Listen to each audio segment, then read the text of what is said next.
Dad talking about World War II and growing up during that time. So we've been, and I know that Doris asked a bunch of us, Kathy and a whole bunch of us, that wouldn't it be nice to do this? And unfortunately, I'll cry, she got sick. And we lost her. But we're gonna do her bucket list tonight. And before we get started hearing Dad, we have a special guest in the back to come up and see Dad. This is Mike Egger from the Spring Valley American Legion, I think? No. No. From Adelaide. Adelaide, from Adelaide. Oh, That's all veteran. to Adelaide. They called me when Mom was getting OT and PT at home. But it was just, things are just happening with Mom and we couldn't get it together. So Adelaide suggested having him come, so if Dad would like to stand.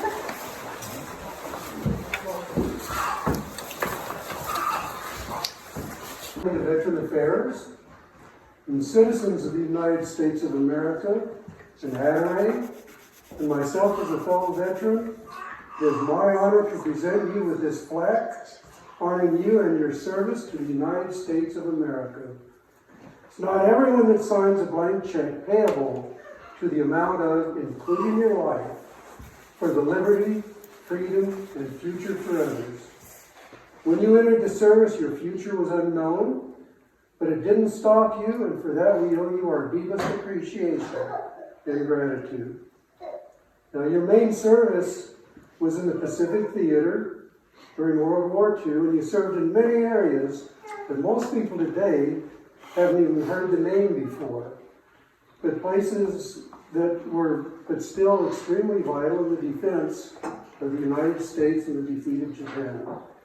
Places such as Oahu, Hawaii, Milne Bay, New Guinea, Ora Bay, New Guinea, Leyte Gulf, the Philippines, Luzon, Bataan, and even you came in with General MacArthur, from what I understand, when the famous "I shall return," and you returned with him. And we really thank you for that. You served as a combat engineer, primarily, but a good part of the time as a gunner for the 38th Infantry Division. And again, we thank you for your service. Arnold's service didn't end there, as he served over 30 years as an honor guard for the American Legion and at the different functions that they did.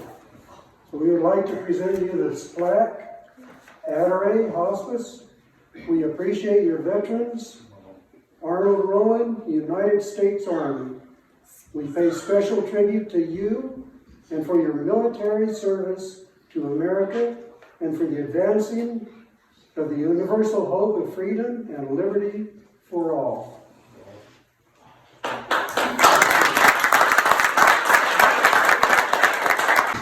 We have a pin commemorating the honored veterans from the Hospice Veterans in Partnership. And I will let someone else pin this on you. I'm not a great pinner. Anyone good at pinning?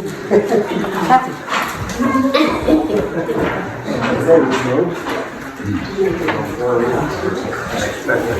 Oh, sure. Okay. I continue.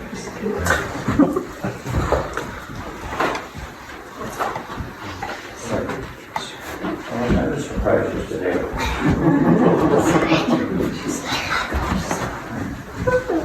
Okay, in addition, to the pin, we hope you wear that proudly because we're proud of the service that you and your family should be also.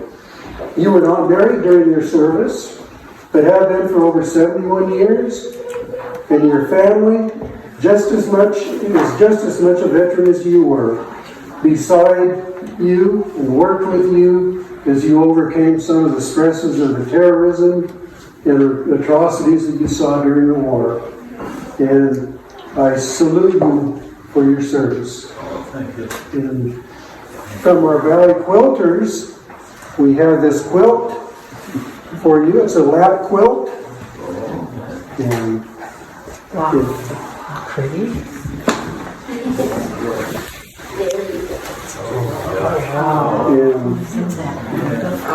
And on the other side,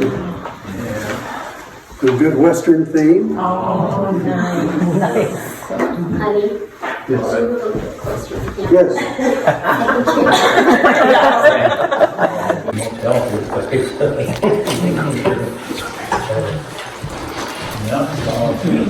For training, how did you get sent as an engineer? How did they decide? Did you get an option? Pardon? Did you get a chance to pick your job? No, I never had no. I suppose maybe I was just wondering if it wasn't, you know, those with a lot of education, maybe had a chance. I didn't have much education when I went in, so they just, you know, I never had no pick, no. No. So what did you have to do first when you got in training? After training, what did you have to do first? Well, the training, well, we went on 20-mile hikes with full fuel packs and every day we went out with calisthenics and I can't remember all the training we had. You know, we had so much of it we were getting sick of it, really. But we found out when we got overseas, it really paid off. For instance, when we were training, they had us push dirt with our noses, which we thought was well, I had a lot of experiences that come pretty natural. I got over there. Well, that training was pretty important, very important. You know, so it was So what did you get assigned? Your job? What was your job over there? well, I was well, they classified me as a carpenter and a first-class gunner. But I shot every gun I think they had there. Had the rifle I carried, of course, we carried all the time. Sorry, I got my throat is wrong. But and I shot the 30 caliber, 50 caliber, I got this new here now. The 37 millimeter and bazookas. I fired them all. I was first gunner on those, yeah. Yeah, so that's good. Yeah.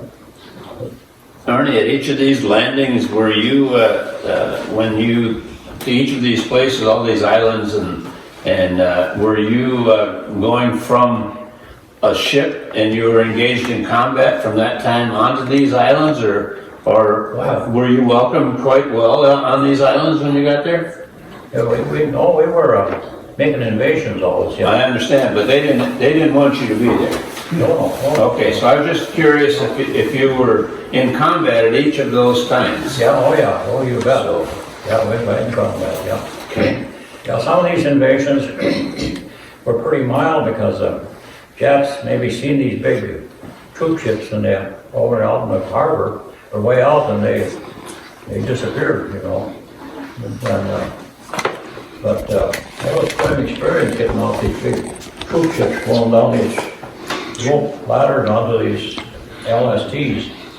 Boy, you better not miss her. And going to LSTs and then they'd get you as far as they could and they'd let the big ramp down and there you go, you know. So that'd be the landing craft, the LSD? Yeah, So LST, landing yeah, craft? yeah. So you're soaking wet right away before you even start. Yeah, sometimes you'd be only up from your knees, sometimes up to your waist, and, you know. You always held your rifle up high, so sure that was gonna work. That was hung onto that pretty good. And you always had, every invasion, you always had a full field bag too, which you know, had to carry everything with you, which is sort of a hindrance. You always had that on your back until you know, got stationed someplace. You know, it was always a full field pack. So fuel pack, you're saying your bedding, your meal kit, is that what you're talking about? Well, yeah, we had Your duffel our bag? mess kits and Yeah. our clothing and stuff, and, yeah. But sometimes we didn't, I don't know, we didn't change clothes for lots of days sometimes. Get wet and dry out, and wet and dry out. One thing about it was very warm.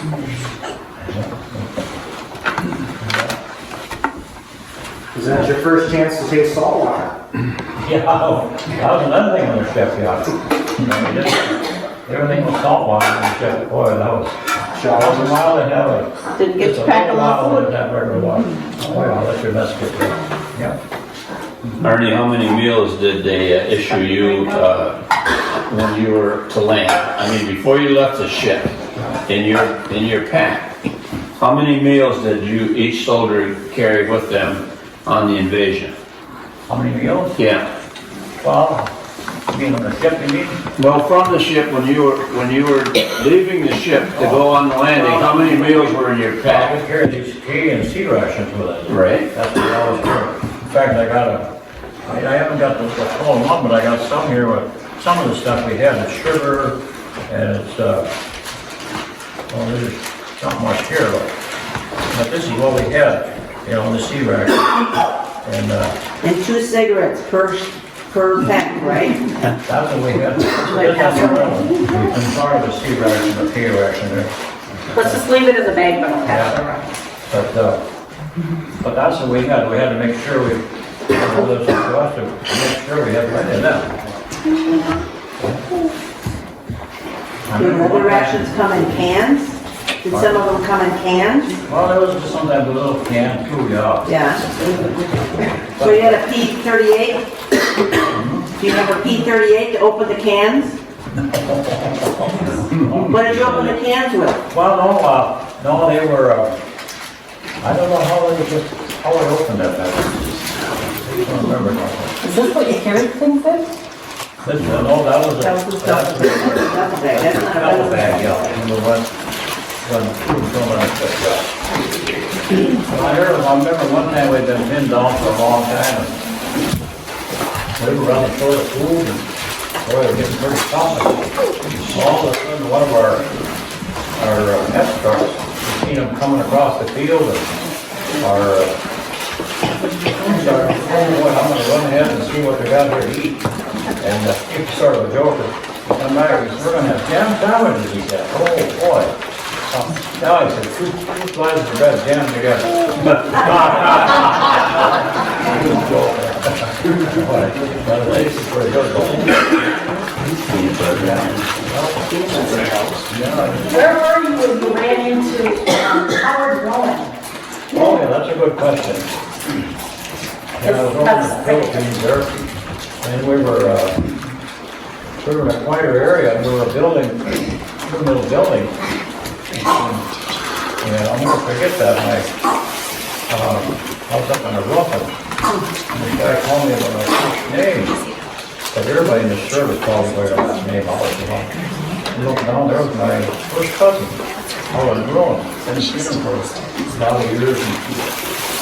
And he come over, and on the other side of the mountain, there was some altercations. And I'll never forget, he said, I'm in the theater for a couple of days, maybe you can take a little time with me. I said, well, I don't know. I can do that. And my squad sergeant said, well, you better go talk to the old man, which is our captain. He was very strict. In fact, I was a little scared of him. He had black hair and very stern. I said, you better go talk to him if you're going to get time off. So I remember I went in there and what are you doing here this time of the day? That was the best way to start off. So I told him what it was, and he said, yeah, why not? He said. So I saluted him, went out the door, and yay, boy, was I happy. 3 days to spend with my cousin. Yeah, that was nice. Yeah, my first cousin. But that poor guy, he got out of service and he had a nervous problem and he had a lot of problems. He died young. Service got the best on him. Arnold, when you went on these islands with the Philippines, when you were in the Philippines had gotten taken over by the Japanese, right? So Yeah. were the Philippines friendly to you then? The what? The Philippine people, were they friendly to you? Oh yeah, they were friendly, yeah. Yeah. So We were always warned when we landed to be careful because you never knew if they could be in the you know. But Yeah, some of them been paid off, or, Yeah. yeah. We found the Filipinos, as a rule, to be really friendly people, really friendly. Yeah, I had quite an experience going through this stuff last night. We were stationed one place and been there a while, and this young little boy, he was just a boy like that, maybe a little older. And he got sort of attached to me, and then he said, well, maybe, can I eat with you? He said. Well, I said, just a minute, I'll talk to my first sergeant, and Sergeant Hopkins. And he said, yeah, you just go right ahead, we'll give him a meal ticket. And so he'd go through the line and eat with us, and boy, was he ever happy. But you know the sad part, when I come to go home, he hung on to me. He said, I want to go home with you, I want to go home with you. It was so sad. I got his name and everything here somewhere, but Kopay. He was just a nice little boy. Yeah. Did he have a family, or? Yeah, well, yeah, he had but they were pretty Poor. pretty hard up, you know. Yeah. Yeah. You know. Weren't you able to get his dad some clothes? Weren't you able to? Oh, yeah, his father? my sergeant said, why don't you go to the supply room and get some clothes for your dad, so some underwear and socks we got for his dad. So he appreciated that. Yeah. Yeah, the Filipinos as a rule, they were pretty happy to see us.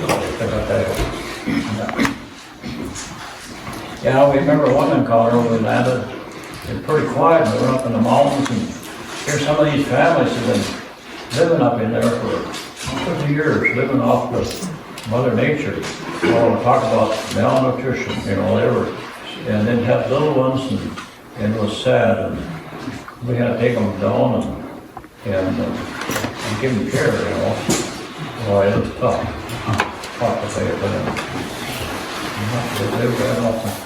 They had fled up into the mountains to avoid the Japanese, yeah. to get away from the Japanese. They hid from the Japs all them years. Huh. Yeah, well, that was something. Yeah. What was the worst battle you were in? Well, the worst one was, I'm trying to think here. Well, I think one of them was Predator. Predator and Lady Wolf were tough ones. Very tough, yeah. Very, very tough. They were in the Philippines? Philippines, yeah. Yeah, I was all these years, I was in the Philippines most of the time. Yeah, but they were tough, you know. Lots of small islands. Lots of different small islands. You had that. Oh, yeah, so many of them over there. You know, we were going from one island to the next, and have you ever looked at the map? The Philippines isn't very big. No. But it sure seemed big to us when we were going, you know. They sure wanted that island real bad. And we got a picture. Papua New Guinea right here, It's not very big. little bitty. I didn't know at the time how big it was, but when we were over there, I thought it was pretty big. Yeah, Cricketer was a tough one. What made those battles tougher? Was it the terrain or the amount of people, or what made those? And then the Japs, of course, more Japs. Sure. Was there too, that made a difference, yeah. You know, yeah, some of them were, they didn't want to give up, of course. Right. Didn't you used to tell us how you had to hide in the trenches? Didn't you hide in trenches? Oh, yeah. Oh, yeah, we'd have to, a lot of times we'd hide and, we'd get 3-man trench sometimes to be, we were stationed in. So maybe one person could rest while the two of them were work, you know, in some of these tough areas. Yeah, sometimes you'd be pinned down and you couldn't move for a while. Yeah. And you also, years ago, talked about some guy that he passed away, but his watch was saved. Yeah, that's quite a story. That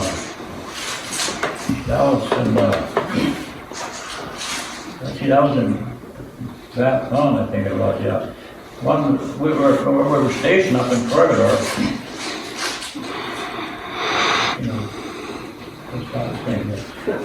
on Cricket over MacArthur's bed, and there were some beds there and stuff, and so we made that our headquarters for a while. And this one night, or one day, we with our lieutenant, first Lieutenant Compton, he took I and another guy out to this way out of ways, and there was a big hill there with a steel door in it.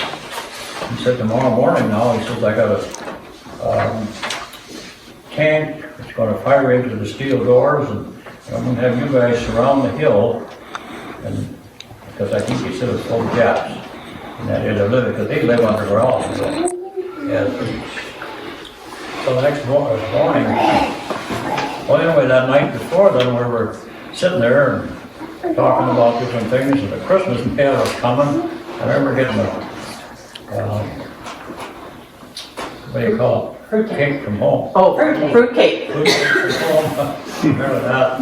And we were reminiscing, and our first lieutenant said that night, he said, if I ever get out of this alive, he says, when I get home, I'm going to burn everything. I got all my clothes. He said, I'm going to just forget about it. He was such a nice guy. He was a first lieutenant, and usually they didn't mingle with the regular guys, but he did. He just, and anyway, we went and looked the situation over, and had it all planned out. The next morning, we was getting in the trucks, because there was quite a ways to go, and they called me and another guy back. And our commander, our staff sergeant said that we're going to start having R&Rs for 2 guys today. And they picked me and another guy to come back. Boy, we were happy because I remember this guy said, boy, now we can have some of that fruitcake because he said you've been trying to hide it. I'll never forget that. But anyway, so that was nice. We were sitting there having fruitcake, and then we laid down, and boy, we thought, boy, we're lucky. And all of a sudden, a loud explosion. Boy, it just shook, just terrible. Man, wow, that was war, of course. Wasn't long. Here comes the men with trucks, and they had some of our infantrymen in the truck all beat up, and they said, better jump in, we need help. Went out there to this hill, and this hill, they fired in there with this tank, and in the steel door, and it was full of explosives, so the hill just leveled off. All of our men, most of them was on top. They were just, they went all over, they laid on top and they were dead. And I remember Murphy, like you say, that night he had a watch, and I remember his watch laying on his hand, and different ones, how, we looked nail, but we had a tough time at that time. I lost a lot of men. Instead of being full of Japs, it was full of explosives, and just raised heck. I got a list of all the guys that were there at that time. But that was Murphy, had a watch, yeah. Mm-hmm. Yeah. And that lieutenant you said didn't make it, right? That first lieutenant? No, oh yeah, that's what I was gonna say. We phoned everybody after it started getting dark, and we phoned everybody. They rated it, they were laying on top, and very far away or something. And first lieutenant was missing. So the next day we started digging, and we found him, and he was in a standing position.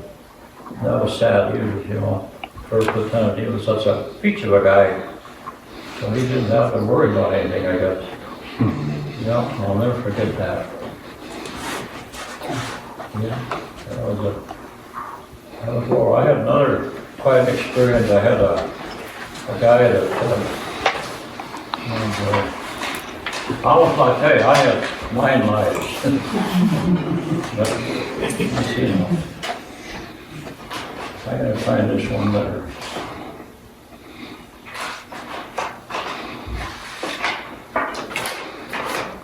Well, here's our atropine tablets. We had to take one a day to prevent malaria. And we sure we took them too. We didn't want to marry them. Now if I can find. You managed to spend all that time over there and didn't get malaria then? They actually worked. That's right. Did you have any mosquito netting or anything like that? Oh yeah, there was a lot of mosquitoes, yeah. Was there any netting then for the mosquitoes? Was there any netting? Netting to Oh, when we laid down, we had some netting for us, but boy, they were so big and it was hard to keep them out a lot of times, you know. But anyway, I was gonna look at this. When you left home to go to the army, how long was it till you got back home? 2 years and 3 months. Yeah. I was over in this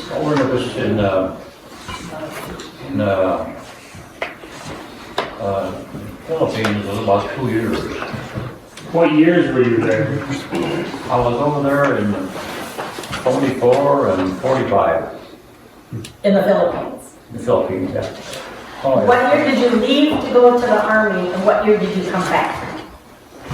Well, I left in November of 1942 and come out in, well, it was, I forget, September, October, I think it was October of 45. Okay, I gotta find the name of this guy. He was such a good friend of mine. Oh. Yeah, here's what I'm looking for. Oh.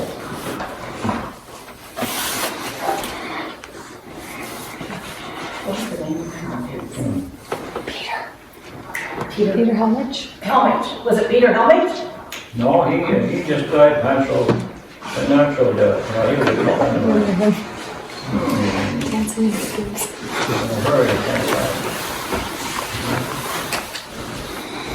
In 2000, we helped Dad and Mom have a reunion and at their house, and a lot of people came from other states that were in the army with Dad and their families.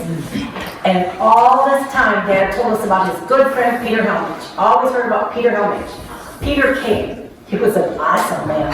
And then we met some of his family, and they go, all we've ever heard about is Arnie Roen. It was like that was the only guy in the service. Arnie Roen, the only guy there was Peter Helmich. And he went down to the bathroom in the basement of Mom and Dad's, the lower level of their home. And Dad always hung his bibs back there. And here comes Peter, a city guy, walking out with Dad's bibs. We all just laughed. It was so fun to see him.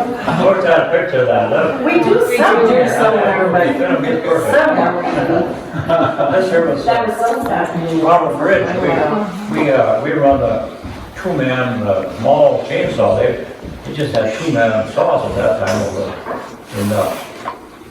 And we set up a sawmill over there too. But I and Robert Bridge, we were sawing with a two-man saw, and over there it was pretty dangerous when you saw a tree down. All the vines would pull the tops from other trees down, and it was, you know, pretty touching every time. And I can remember Robert Rich telling me one day, he said, "Oh, we gotta be careful. We've had so many close calls." I said, "Yeah." Guess what? The next tree we saw down, top of a big tree coming, and they were right in front of me, right up from the saw. Never knew what happened. Guess what? They had another guy on the saw and a few of them in a little while. That was the case where he felt like quitting, but you don't quit in the army. But anyway, but he was such a, I often wish that I had phone out where his parents live, so I could talk to his parents, find out, you know, how it is, you just don't think of that thing. Did you ever get to go out and go to a dance or go have fun or? Liberty is our mom. Liberty. Go and have just a, or did you just have to stay on base all the time? Stay on. Oh, yeah, I was going to bed. Well, I don't know what it's called, but. you know, it wasn't much there at all. I remember one time, maybe quite down in a one-day pass to Wood Manila, and that was quite a coincidence too. I just got off the bus, and the boy said, hey boy, read the latest. And that's when President Roosevelt died. I was there in the middle of the day. he died. Yeah. I sure miss this bridge, he was such a nice guy. It's the truth. When things got tough over in Corridor, President Roosevelt ordered General MacArthur. General MacArthur off the island. So he took his whole family and he left. When he left, he said, "I will return." And then this is when well, it was, I think it was 3 years later, I suppose. And mother was a little mixed up, but anyway, then when he come back, I had another guy had to be there to help me come off the boat. Then he had to wade ashore. They couldn't get through the hole, so he waded in water up to his knees, you know. He was a big guy. And walked up, and then they had a little ceremony there. That's when he made that speech. I have returned. I was just standing right alongside of it. It happened, but it was supposed to And then the be. raising of the flag. Yeah, well, I walked to know him afterwards. He lived there for quite a while, so he was pretty anxious to walk around and look and see where he had a garden and you know, and so he was pretty colorful. Oh, I was so tempted to take his corncob pipe for it. That probably would have went over too well. Arnie, I got a question. So the European theater was known for, you know, more Army presence and Marine Corps in the Pacific. So how much Army presence was there in the Pacific theater to support? Because we had a lot of Marine Corps working in the Northern Islands. Yeah. So then how much was the Army involved with more of the Southern or Eastern Islands, or? I don't know. Well, the whole Pacific theater. The whole Pacific. Yeah, Pacific Theater. Yeah, I don't know.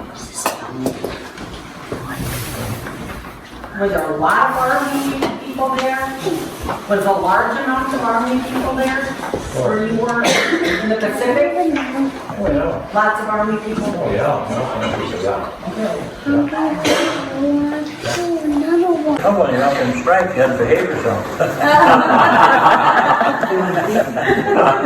First thing that they go with. Yeah, that's right. How many men in your unit? How many men in your unit? Oh, it was 200, yeah. 200, yeah. Is that a battalion? Yeah. So tell them about the boat that you rode home on. The slaughter guy. Oh, that was a, yeah, I should have thought that. I know I should have brought that picture, I forgot that. Boy, that was a rough trip. We come home on a delivery trip. One days, and we down to the race, we had a very bad storm, and they had to keep circling around. Boy, we really got sick. Oh, man, we be sick. And how many people were there? There were 3,000 people in there. They had us jammed in there like sardines. We were all glad because we were going home. But boy, that was terrible when they got sick because they kept you right down the hole. And, you know, down below, it was terrible, sliding around and all that stuff. You couldn't go up, and you wouldn't let you go up, of course. Well, you didn't need much footing anyway, did you? You didn't need much footing anyway.